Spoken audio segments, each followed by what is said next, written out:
Have you ever considered writing fiction? Books, movies, television, etc.? And what are your favorite TV shows? All right, well, the answer is yes. Well, which one? For books, movie, or television? A novel. Actually, one novel and a kid's novel, neither of which are complete. I've been sitting on my computer for some time. A kid's novel? I can't picture that. Well, and you may never. Nevertheless, there they sit. I approached my agent with them at one point, and he said, well, I'll tell you the truth, I can teach you how to write a novel that will sell in the quasi-movie script language they like now.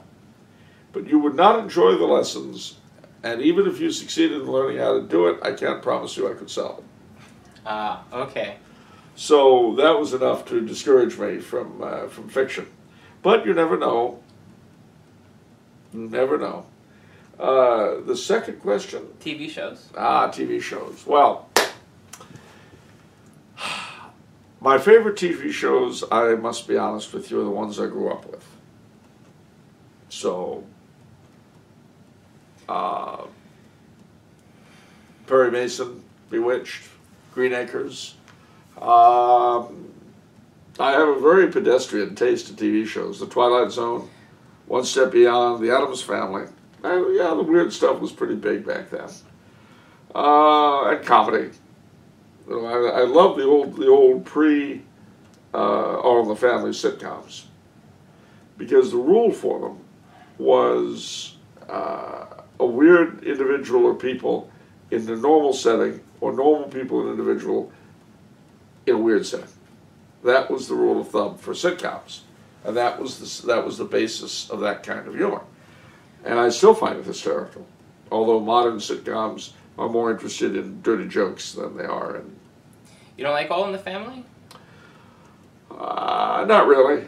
I mean, All in the Family was hailed at the time by introducing realism into comedy. Okay, if I wanted realism, I wouldn't be watching comedy. Okay. I get realism all the time. Realism is this fellow who just emailed me saying that his wife's sister hung herself and his wife found her. That's realism. Oh, wow. Oh, wow. Realism is my brother's two best friends just dying over the past 2 months. That's realism.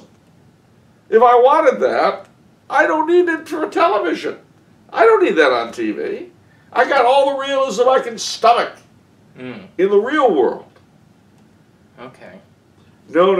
When I want to be entertained, I don't want to be thinking about that. I want to be entertained. I know it's a lot to ask. So what happened was that after All in the Family, my tastes changed somewhat, in the sense that I became more interested in crime shows. Or detective shows, I should say. That's like Perry Mason? Well, Perry Mason, of course, was the beginning of it. But boy, did we have so many others. We had Magnum P.I. We had Murder, She Wrote. Wow. We had Simon and Simon. Golly, we had a ton of these guys. The silver age of broadcasting in the 80s. You say you don't like realism. Did you watch the original Star Trek? Oh, gosh, yes. Absolutely. Okay. Oh, yeah. I was glued, and Dark Shadows. Okay. Man, oh, Manischewitz. The Lost in Space. Boy. Now, and you could say, well, gee, that's all escapist, and your tastes tend to run toward escapism. Yeah, they do. Because, like, I know all about the real stuff. It's, as J.R.R. Tolkien said, it's easy to debunk escapism, but notice the people who do so are usually the jailers. Okay. And I mean, you know, what can I tell you? When I was growing up, church and state were collapsing. We were having race riots. I got to watch everything I loved in church and state continually stepped on by those in charge. Yeah, escapism, I get it, sure. Okay, makes sense. Maybe not. Maybe I should like to have the same stuff shoved in front of my face on All in the Family. By the way, I loved Carroll O'Connor as an actor. And he was also a decent human being, just so you know. Okay. I loved his restaurant, too, the Ginger Man. Great place. He used to play the musical instrument there on Saturday nights. Wow. In L.A.? Yeah. Well, Beverly Hills. Well, yeah, I think it was Beverly Hills. See, that's what comes, ladies and gentlemen, from being raised out here. They're not just behind the TV screen. They're real people with lives of their own.